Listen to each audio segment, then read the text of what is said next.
Hello, ക്യൂട്ടായിട്ടുള്ള രണ്ട് തൊപ്പി keychain ഉണ്ടാക്കിയാലോ. അതിനായിട്ട് നമ്മുടെ വീട്ടിൽ ഡെലിവറി വന്ന സാധനത്തിൻ്റെ കാലിലുണ്ടാകുന്ന രണ്ട് കാർഡ്ബോർഡ് പീസസ് എടുത്തിട്ടുണ്ട്. പിന്നെ അതിനെ കട്ടിങ് കുറച്ചുകൂടെ സർക്കിൾ കൂടി രണ്ട് കാർഡ്ബോർഡ് പീസസ് കട്ട് ചെയ്തെടുത്തിട്ടുണ്ട്. രണ്ട് അതിനെ തമ്മിൽ ഒട്ടിച്ചെടുത്തിട്ടുണ്ട്. വുളൻ ത്രെഡ് വെച്ചിട്ട് കവർ ചെയ്തെടുത്തിട്ടുണ്ട്. രണ്ട് കളറാണ് യൂസ് ചെയ്തേക്കുന്നത്. പിന്നെ ഏതെങ്കിലും ഒരു കോൺട്രാസ്റ്റ് കളർ വെച്ചിട്ട് ഒരു ടൈ കെട്ടി കൊടുക്കുക.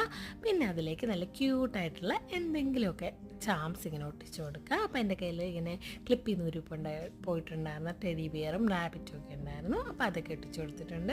പിന്നെ രണ്ട് ഹോള് രണ്ട് സൈഡിലായിട്ട് ഉണ്ടാക്കിയിട്ട് നമ്മളിതിനെ ഇങ്ങനെ ചെരിച്ചാണ് തൂക്കിയിടുന്നത്. അപ്പോൾ അങ്ങനെ നമ്മൾ ഒരു കുഞ്ഞു ടാസിൽ കെട്ടി കൊടുക്കുന്നുണ്ട് ഒരു സൈഡിൽ. പിന്നെ ഒരു സൈഡിൽ നമ്മൾ ഏതാണോ കീച്ചൻ കണക്ട് ചെയ്ത് കൊടുക്കുക. അങ്ങനെ നമ്മുടെ അടിപൊളിയായിട്ടുള്ള ക്യൂട്ടായിട്ടുള്ള തൊപ്പി റെഡി ആയിട്ടുണ്ട്. അപ്പോൾ എല്ലാവർക്കും ഇന്നത്തെ വീഡിയോ ഇഷ്ടപ്പെട്ടെന്ന് വിചാരിക്കുന്നു. ഇഷ്ടപ്പെട്ടെങ്കിൽ മറക്കാതെ സബ്സ്ക്രൈബ് ചെയ്ത് സപ്പോർട്ട് ചെയ്യുക. വീഡിയോ ലൈക്ക് ചെയ്യാനും കമൻറ്റ് ചെയ്യാനും മറക്കരുത്. അപ്പോൾ അടുത്ത വീഡിയോ കാണാം. ബൈ.